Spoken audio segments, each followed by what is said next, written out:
Hey, I'm here on day 2, and I'm checking out Hand of Fate 2. I love the first game, very much so looking forward to the second one, and I'm here with... Lee May from Defiant Development. Indeed.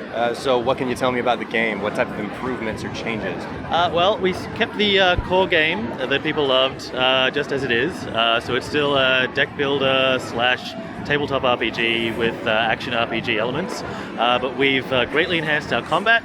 We've focused in on our deck building element, and we've added a whole bunch of new improvements like companion characters and all new encounters and enemies and locations and all kinds of things. So for companion characters, does that mean a little bit like a literal second NPC that you get in combat? That's right, yeah. So you'll be able to unlock these companions over the course of play.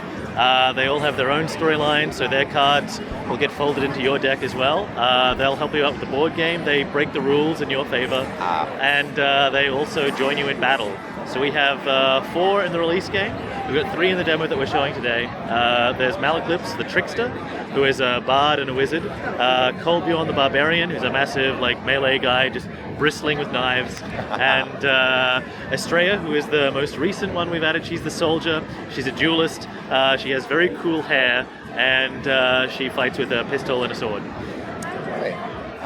I noticed that there seemed to be dice in the game this time around. Yeah, we've added a whole bunch of new mini-games. Fans of the original might know that we had a 4-card Monty whenever there was any kind of chance element in our storytelling. People probably hate us for... There was a little bit of a shuffle. There was a chance to win big, win a little bit, lose a little bit, or really lose. Yeah. So we still have that mechanic in there, but we've added a few more mini-games. We've got a dice game where you have to, roll and try to hit a target number. We've got a pendulum game, which is based on timing, and a kind of Wheel of Fate style of thing as well. Yeah. What about DLC? You really went down. You really went to town with DLC for the first one, and none of them were bad either. So thank you very much. Yeah. The additions of additional cards and stories. That was one of the things that I really found compelling about the first game. Yeah. The fact that it seemed like you were actually progressing through a random storyline, and you had to unlock the next one and venture out on a new quest to find out, I think the one that ended with taking on the Kraken. That was by far my favorite. Well, excellent. Thank you very much. I think you're kind of in the minority for enjoying the Kraken fight. Oh, I didn't say that I enjoyed the Kraken fight, okay, just that right. I enjoyed the story that led up to it. Yeah, leading up to that point, it's great, and then you have to fight the Kraken. Yeah, people really enjoyed the way that we told these extended storylines over the course of the DLC. I think that's probably some of our strongest narrative work in the game was in the DLC, but at the same time, because it was just random cards that ended up in your deck, it was really difficult for us to showcase that. Yeah. So one thing that we've got is that we've changed the front-end structure of Hand of Fate 2. So instead of just choosing from the 12 boss fights that we had at the start, we've got 22 challenges in the release game. Each one of them is their own individual storyline with a deck-building challenge associated with it. And now with this, we can just plug in new storylines at the end of that, as well as being able to just have random cards as well as DLC packs. So we can kind of mix and match whether we want you to just have new equipment, new random encounters, or if we want you to have a proper narrative to pursue. One thing I have to know about is the card unlock system. Yeah. Something that felt really, really great about the first game was getting those tokens and watching them basically burst open and deliver brand new cards and encounters and weapons to you. Yeah. So we retain that animation. Oh yeah, that's back. I actually haven't seen how they crack open yet, but I know that they want to do something that's even more special.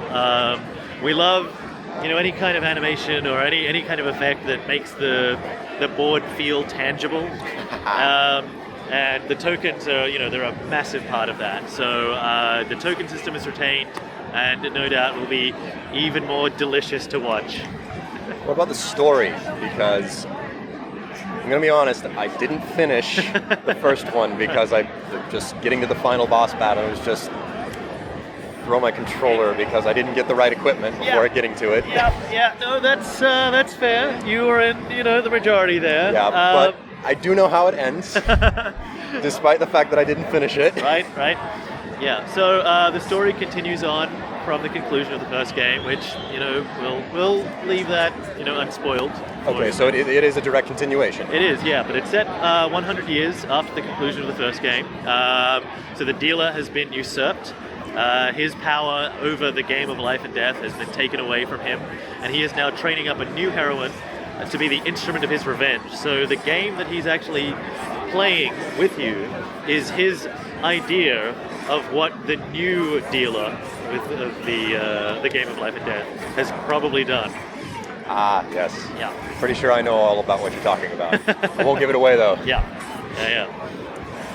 Last but certainly not least, you were more or less given one single avatar to play as in the first game. Has that changed any, or? Oh, I wish I could tell you about this. There's nothing that I can announce as far as our player character is concerned at this stage, but do keep an eye on our social channels. We will be talking about that soon. What about release dates? Release dates, we're aiming for first quarter 2017.